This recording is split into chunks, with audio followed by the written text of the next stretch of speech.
স্টেকের মাংস এইটা আবার ও আচ্ছা আচ্ছা এইটারে স্টেক কয়, আমরা ওটারে চাপ কই। এই কথাটা আমাকে কে বললো জানতে হলে ভিডিওটা দেখতে হবে।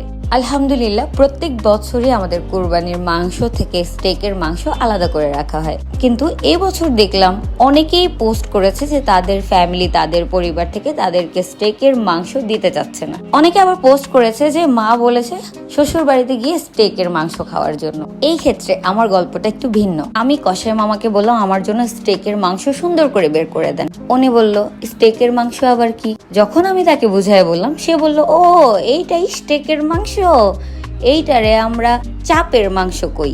নতুন নতুন দিন আইছে, আপনারা কত কিছু কইবেন।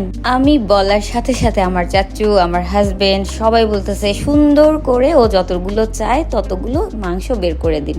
আমি যদি আমাদের অংশের সবগুলো মাংস স্টেক করে দিতে বলতাম তারা চোখ বন্ধ করে এটাও করে দিত। আরো একটা মজার কথা না বললেই না, আমার গরুর নাকি যত বড় সাইজ সেই তুলনায় তার কলিজাটা অনেক বেশি বড় বের হয়েছে। তখন ছোট চাচু বলল আমার ভাতিজির কলিজা যেমন বড় ঠিক তেমন বড় তার গরুর কলিজাও বের হয়েছে।